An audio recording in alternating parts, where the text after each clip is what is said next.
everyone. This is Kalpesh Kavadia, Assistant Professor in Civil Engineering Department at Dr. Subhash Technical Campus. Welcome in the lecture series of Concrete Technology.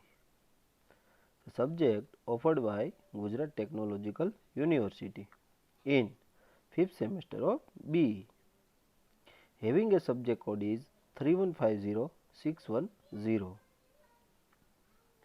In this video series, students should know about concrete technology. In last lecture, we have discussed about workability, its factor affecting and method for determination of workability. So, let us quick revision of last lecture.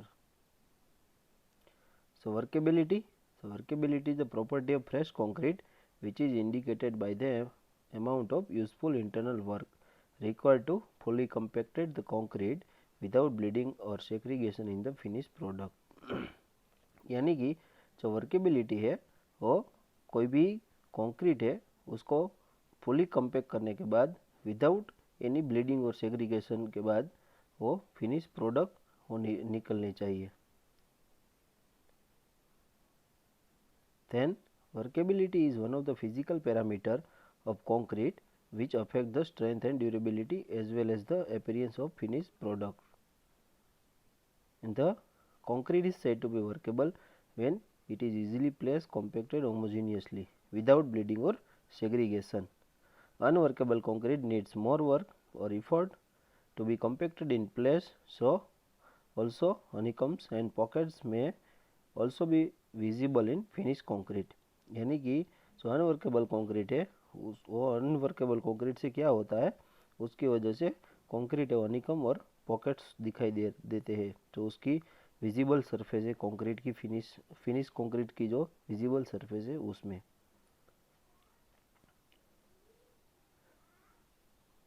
The performance required of harden concrete are more or less well defined with respect to shape, strength, durability, finish, creep and shrinkage. And to achieve this objective economically, the fresh concrete additional having suitable composition in terms of quality and quantity of cement, aggregate and admixture should satisfy a number of requirements like mixability, stability, transportability, placeability, mobility, compactability and finishability. So ये सभी जो requirement है concrete में वो अच्छी तरह से होना चाहिए. और वो किसके ऊपर आधार रखता है, वो उसमें उसका जो कंक्रीट का जो कॉन्स्टिट्यूट्स मटेरियल है, कंक्रीट का जो मटेरियल कंक्रीट बनाने के लिए जो मटेरियल यूज़ करते हैं उसकी क्वालिटी और क्वांटिटी पे बहुत निर्भर करता है. देन उसका फैक्टर अफेक्टिंग देखा था हमने. वाटर कंटेंट वो भी अफेक्ट करता है. Mix proportion, size of aggregate की साइज़ कैसी है, शेप कैसा है एग्रीगेट का. Then surface texture of aggregate का सरफेस टेक्सचर कैसा है. ग्रेडिंग ऑफ एग्रीगेट आपने ग्रेडिंग किया है नहीं किया है तो उसकी वजह से क्या होता है.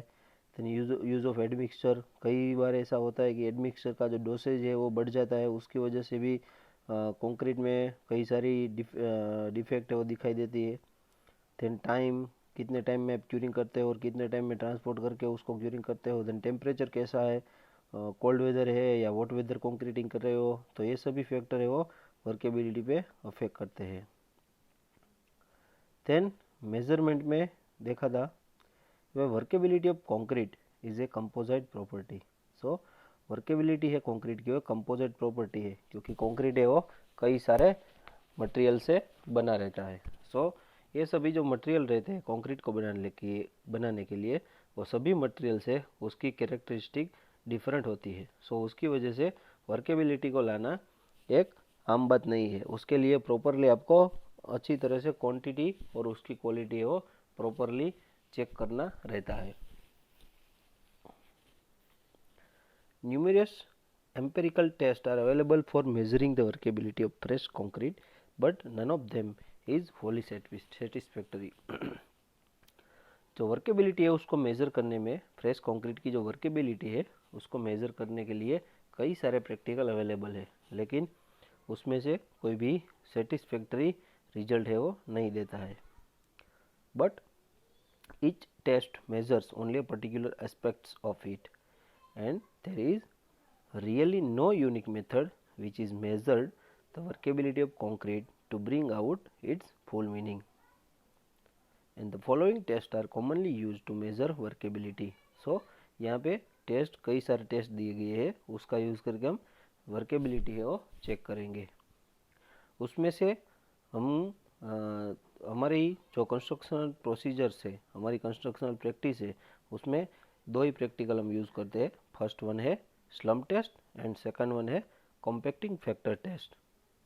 Then flow test, Vee Bee consistometer test and Kelly ball test.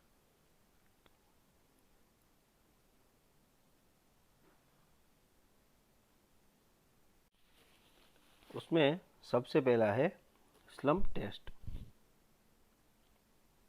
So concrete slump test or slump cone test is to determine the workability or consistency of concrete mix prepared at the laboratory or the construction site during the progress of the work. जो concrete slump test है उसको slump cone test भी बोला जाता है. जो क्या करता है वर्केबिलिटी और उसको हम कंसिस्टेंसी भी बोल सकते हैं कंक्रीट की. हमने जो कंक्रीट मिक्स जो प्रिपेयर किया है उसकी वर्केबिलिटी है वो चेक करता है. वो जो स्लम्प टेस्ट है वो आप लेबोरेटरी में भी कर सकते हो और कोई भी कंस्ट्रक्शन साइट है कि जहाँ पे आप वर्क कर रहे हो, आपका वर्क है वो प्रोग्रेस में है और वहाँ पे आपको कंक्रीटिंग कोई भी वर्क कर रहे हो तो कंक्रीट की वर्केबिलिटी भी आप इजीली ऑन साइट ये स्लम्प कॉन टेस्ट है उसका यूज़ करके आप चेक कर सकते हो.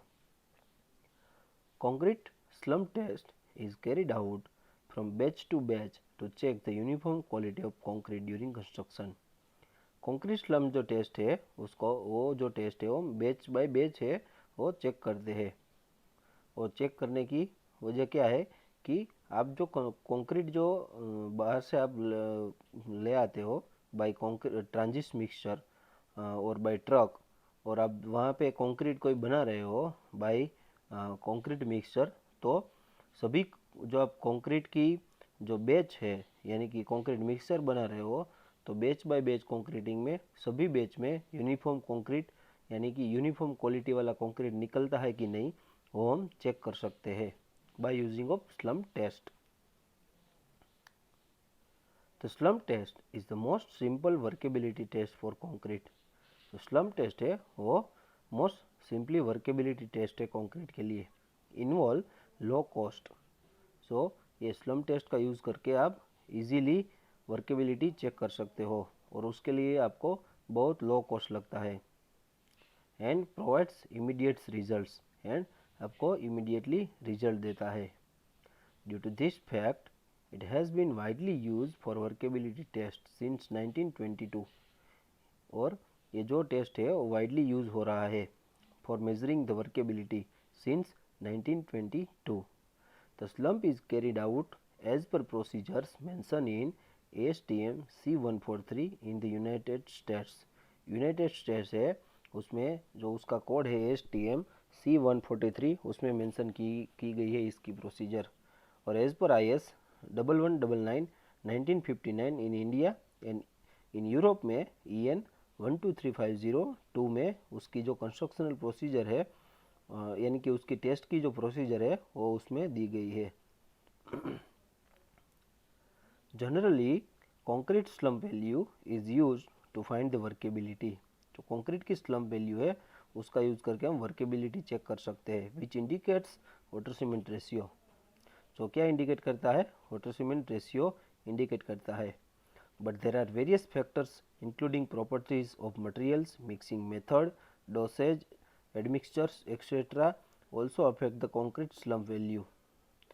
ये जो वाटर सीमेंट रेशियो है वो तो उसके ऊपर वो इफेक्ट करता ही है, लेकिन कई सारे दूसरे भी फैक्टर है जो उसको अफेक्ट करता है स्लम्प वैल्यू को.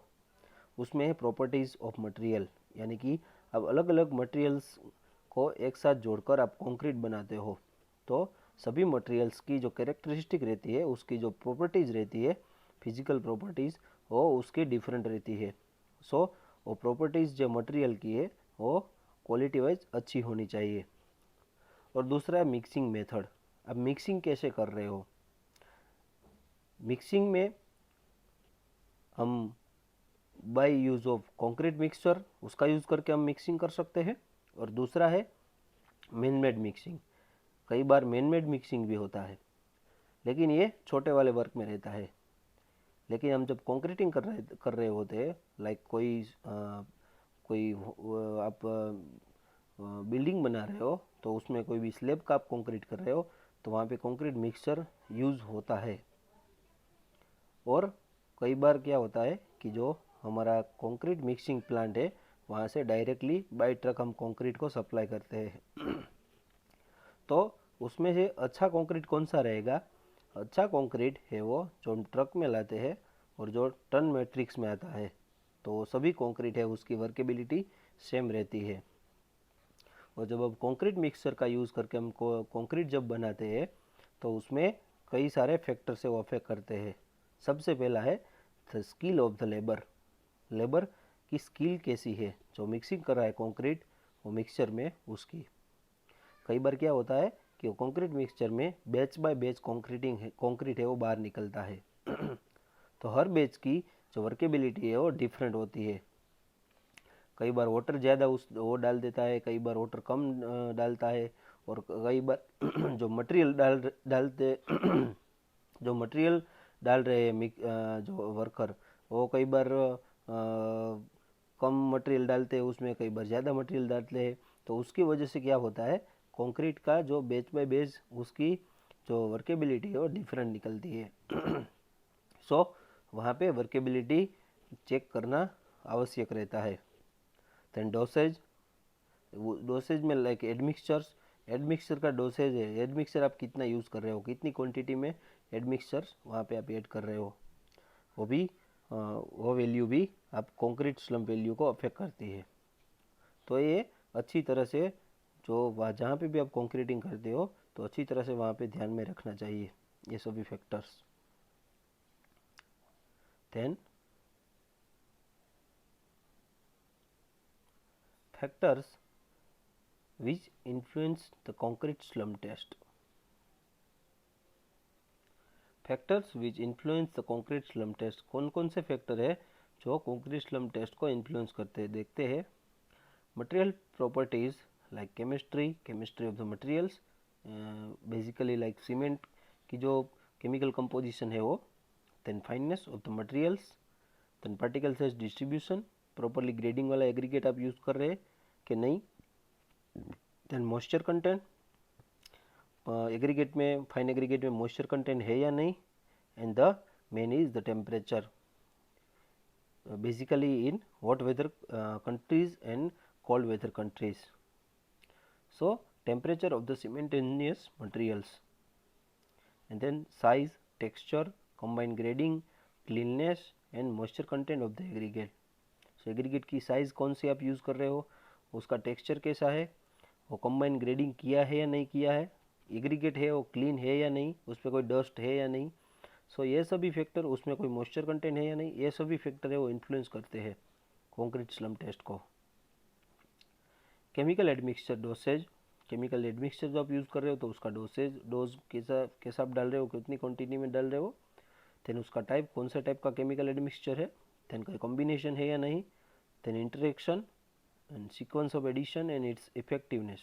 सो ये सभी फैक्टर है वो भी इन्फ्लुएंस करते हैं। Then air content of concrete, concrete में एयर कंटेंट कैसा है। Concrete batching, mixing and transporting methods and equipments. Concrete है जो आप बैच बाय बैच बना रहे हो और कैसे में मिक्सिंग कर रहे हो। अब कोई RMC ready mix concrete plant से आप ला रहे हो तो ट्रांसपोर्टिंग कैसे होता है, किस मेथड से आप उसका ट्रांसपोर्टिंग करते हो। और कई बार क्या होता है, कंक्रीट मिक्सचर में आप कंक्रीट बना रहे हो और तो आप स्लैब का कास्टिंग कर रहे हो, तो वहाँ पे कंक्रीट है उसका ट्रांसपोर्ट कैसे होता है और उसके लिए कौन से इक्विपमेंट आप यूज़ करते हो। तो ये सभी फैक्टर है वो भी इन्फ्लुएंस करते हैं। The temperature of the concrete, concrete का टेम्परेचर कैसा है। एक तो वाटर और सीमेंट है, उस दोनों का मिक्सिंग होने की वजह से हीट ऑफ हाइड्रेशन ज़्यादा होगा और बाद में ऊपर का जो टेम्परेचर रहता है एटमॉस्फेयर का, वो then sampling of concrete, slump testing techniques, कौन सी स्लम टेस्टिंग टेक्निक्स आप यूज़ कर रहे हो, कैसे टेस्टिंग है वो कर रहे हो, and the condition of the test equipment, test equipment जो है उसकी कंडीशन कैसी है, उसकी कंडीशन है वो अच्छी होनी चाहिए। सो ये सभी फैक्टर भी है उसको इफेक्ट करते हैं। And the amount of free water in the concrete, concrete में फ्री वाटर का अमाउंट कितना है, at the time since mixing of concrete at the time of testing. जो आपने जब कॉन्क्रीट मिक्सिंग किया है उसके बाद आप टेस्टिंग जो करते हो उसके बीच का टाइम, उसमें ज़्यादा टाइम आप लगा देते हो तो वर्केबिलिटी है प्रॉपरली कम हो जाती है। तो जब कॉन्क्रीट है वो प्रॉपरली मिक्स हो जाता है और जब कॉन्क्रीट है वहाँ पे जहाँ पे आप डाल रहे हो तो डायरेक्टली वहाँ से वो टेस्ट है वो कंडक्ट कर लेना चाहिए।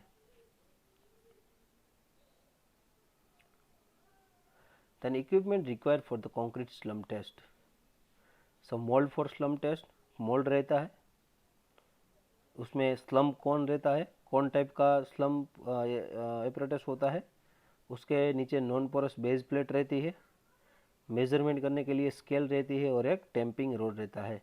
यानी कि जो स्लम कौन है उसमें हम कंक्रीट डालेंगे तब टेम्पिंग रोड का यूज़ करके उसको टैम्प करेंगे यानी कि उसको कम्पैक्ट करेंगे।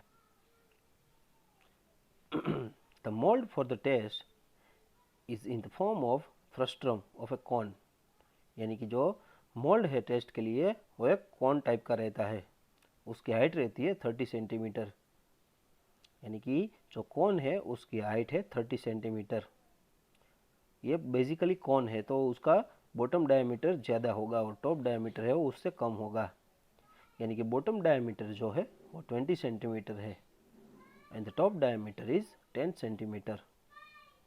सो ये थे डायमेंशन जो कौन है उसके, और ये डायमेंशन है वो मोस्ट टाइम भी ये कॉम्पिटिटिव एग्जाम के लिए, कई बार ये कॉम्पिटिटिव एग्जाम में ये क्वेश्चन पूछा जाता है कि जो स्लम कौन है उसकी हाइट कितनी है, उसका बॉटम डायमीटर कितना है और टॉप डायमीटर कितना है। आपको याद रखना है 30, 20 और 10, यानी कि हाइट, बॉटम और top, height 30, bottom 20 centimetre and top diameter is 10 centimetre. The damping rod is of steel 16 mm diameter, जो टेम्पिंग रोड रहता है उसका डायमीटर 60 mm रहता है और उसकी लेंथ है वो 60 सेंटीमीटर रहती है। Rounded at the one and, one and पे राउंडेड रहता है और दूसरे एंड पे बुलेट टाइप शेप रहता है। Sampling of material for the slump test, concrete mix M15 और अदर, कोई भी आप कॉन्क्रीट मिक्स बना रहे हो, mixing by weight with suitable water content ratio is prepared in the laboratory and casting 6 cube after conducting slum test। यानी कि आप कोई भी कॉन्क्रीट मिक्स बना रहे हो M5, M10, M15, 20, 25, 30 या कोई भी आप डिज़ाइन मिक्स डिज़ाइन कर रहे हो तो वाटर सीमेंट वो जो कॉन्क्रीट मिक्स और उसका प्रॉपरली वाटर सीमेंट रेशियो आपने कितना रखा है लेबोरेटरी में चेक करना है आपको, और उसके बाद प्रॉपरली आपको 6 क्यूब, आप साइड भी कर सकते हो, और उसके बाद उसका 6 क्यूब है वो फिलअप करके उसमें कास्टिंग करके वो उसका जो टेस्ट है वो बाद में करना चाहिए। स्लम टेस्ट होने के बाद जो कंक्रीट जो निकल रहा है उसका 6 क्यूब आपको फिल करना है। सो आपको प्रॉपरली वो भी पता चल जाएगा कि आपने कंक्रीट मिक्स जो किया है उतनी आपको स्ट्रेंथ है वो मिली है या नहीं।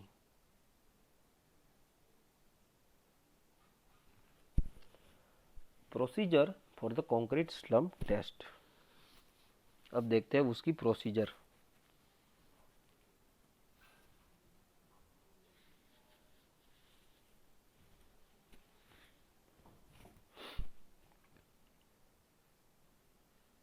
प्रोसीजर में देखते हैं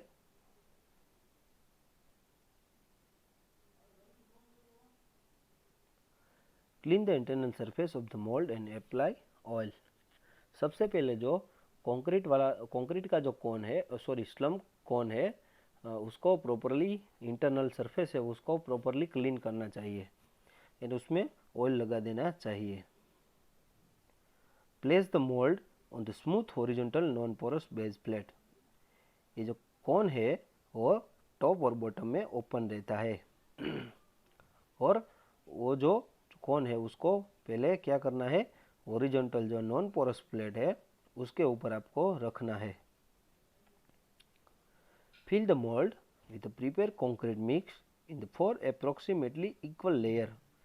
आपने उसके बाद जो कंक्रीट आपने बनाया है वो कंक्रीट को 4 लेयर में आपको फिलअप करना है, अप्रोक्सीमेटली 4 लेयर में।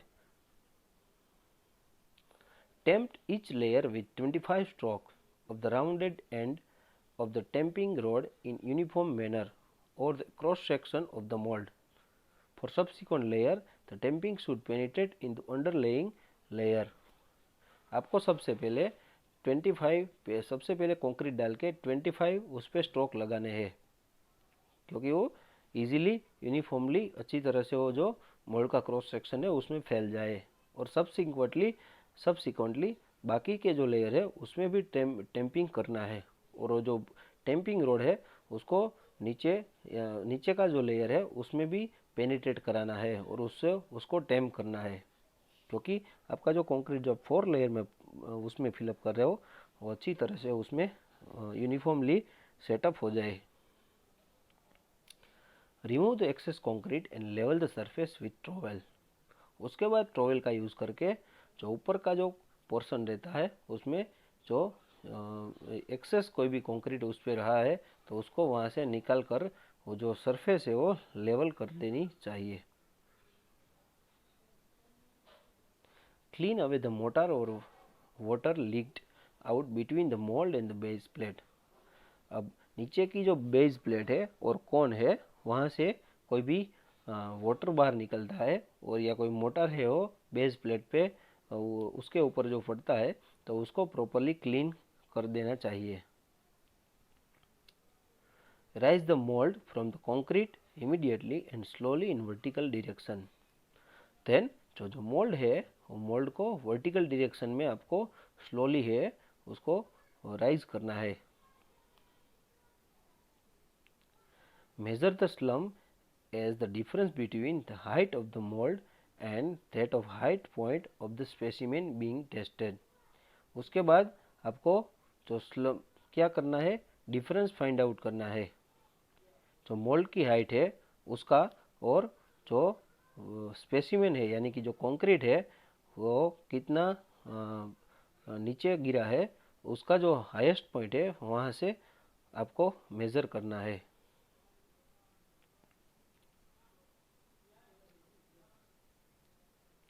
और यहाँ पे 3 टाइप के स्लम्प रहते हैं।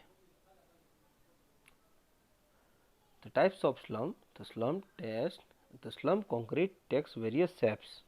जैसे ही आप कौन है रिमूव करोगे सो कंक्रीट है वो वेरियस शेप है वो इजीली टेकअप कर लेगा। And according to the profile the slump concrete the slump is term as shear slump,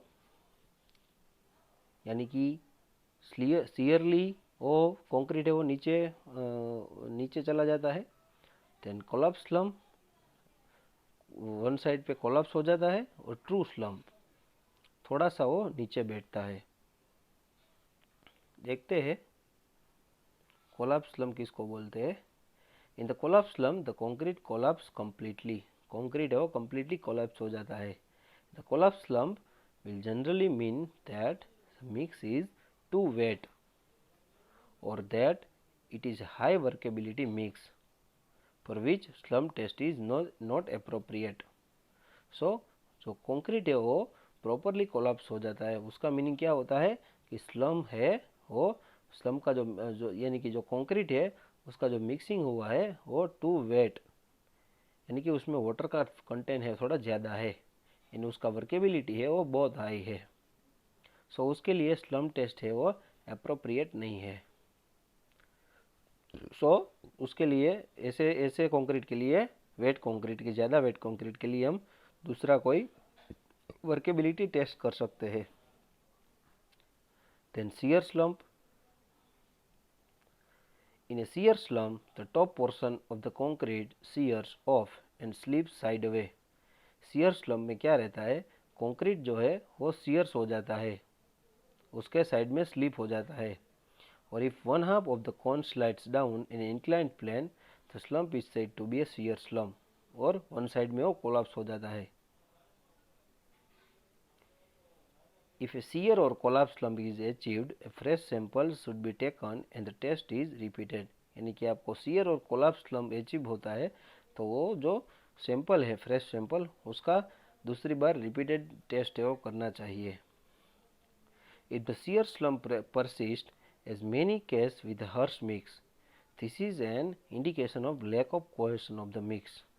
यानी कि आपने जो कंक्रीट मिक्स बनाया है वो हर्स्ट मिक्स हुआ है, सो उसकी वजह से क्या होता है, जो प्रॉपरली कोई भी इंग्रेडिएंट्स है उसका प्रॉपर कोहेजन नहीं हुआ है. यानी कि जो मिक्सिंग आपने कंक्रीट का किया है वो प्रॉपरली कोहेजन नहीं हुआ है. यानी कि पार्टिकल्स जो है जो भी मटेरियल्स है वो एक दूसरे के साथ जुड़े हुए नहीं है. Then true slump, if concrete subsides evenly, it is called true slump. Both side में कंक्रीट है वो इवनली डाउन होता है, उसको हम बोलते हैं true slump. Then suggested ranges of workability of concrete as per IS 456-2000. यहाँ पे वर्केबिलिटी ऑफ कंक्रीट के लिए रेंज दी गई है. Building concrete shallow section pavements using paver, degree of workability कैसी होनी चाहिए, वेरी लो. उसके लिए नोट दी गई है, रिफर नोट 1. नोट 1 क्या कहती है, in very low category of degree of workability where strict control is necessary. जहाँ पे वेरी लो कैटेगरी का कंक्रीट आपको बनाना है, वर्केबिलिटी लानी है, वहाँ पे स्ट्रिक्ट कंट्रोल होना जरूरी है. Like payment quality concrete, measurement of workability by determination of compacting factor will be more appropriate than slump, and a value of compacting factor of 0.75 to 80 is suggested. यानी कि यहाँ पे जो हमारा कोष्टक दिया गया है उसमें बिल्डिंग कंक्रीट या कोई सेलो सेक्शन और पेवर का यूजिंग करके पेमेंट बना रहे हो तो उसमें degree of workability very low होनी चाहिए. तो वहाँ पे आप स्लम्प टेस्ट है वो प्रेफर नहीं कर सकते हो, तो वहाँ पे कॉम्पैक्टिंग फैक्टर टेस्ट का यूज होता है और उसका यूज़ करके जनरली वहाँ पे 0.70 से 0.80 तक की जो कॉम्पैक्टिंग फैक्टर वैल्यू है वो रहती है. देन कोई mass concrete, light reinforce section in slab, beams, walls, columns, floor, hand place, pavement, canal lining and strip footing, ये सभी जगह पे डिग्री ऑफ वर्केबिलिटी लो रहती है और स्लम्प वैल्यू रहती है 25 से लेके 75 तक. हेवीली रेनफोर्स सेक्शन है like in slab, beams, walls and column, वहाँ पे slum degree of workability medium रहती है और स्लम की जो वैल्यू है वो 50 से 100 तक की रहती है. देन आप स्लिक फोम वर्क का यूज़ करके कंक्रीटिंग कर रहे हो, कोई पंप्ड कंक्रीट यानी कि पंपिंग का यूज़ करके कंक्रीटिंग कर रहे हो तो वहाँ पे भी मीडियम डिग्री ऑफ वर्केबिलिटी रहती है. तो वहाँ पे स्लम की जो कंक्रीट बना है वो उसकी वैल्यू स्लम्प वैल्यू आनी चाहिए 75 से 100 के बीच में. Trench fill in situ piling, उसमें कोई ट्रेंच है यानी कि कोई खड्डा है वो आप फिल कर रहे हो और कोई साइड पे पाइल बना रहे हो तो वहाँ पे डिग्री ऑफ वर्केबिलिटी हाई होनी चाहिए. उसके लिए स्लम की वैल्यू आनी चाहिए 100 से लेकर 150 तक. देन टर्मिक कंक्रीटिंग यानी कि पाइप का यूज़ करके टर्मिक कंक्रीट कर रहे हो यानी कि अंडर वाटर कंक्रीटिंग कर रहे हो तो उसमें डिग्री ऑफ वर्केबिलिटी हाई होनी चाहिए. सो उसके लिए नोट दी गई है, देखते हैं note 2.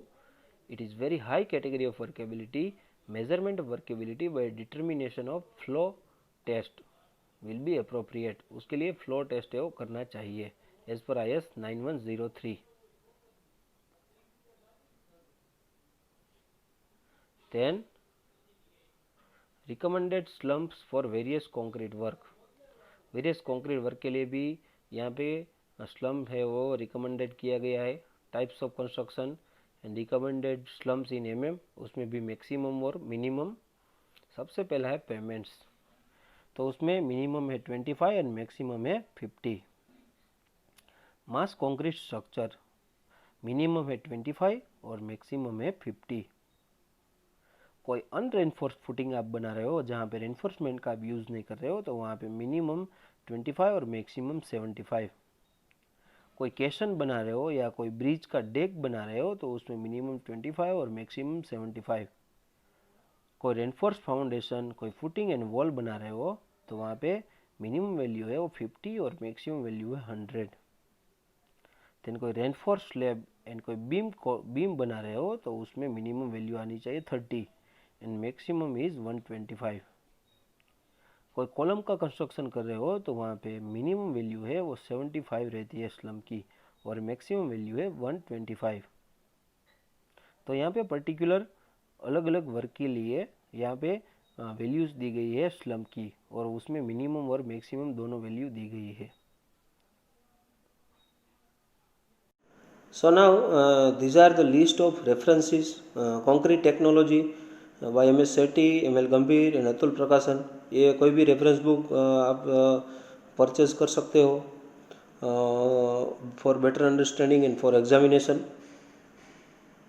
And now I am concluding my session. If you have any query and want additional information, so feel free and keep message in comment box. Thank you very much.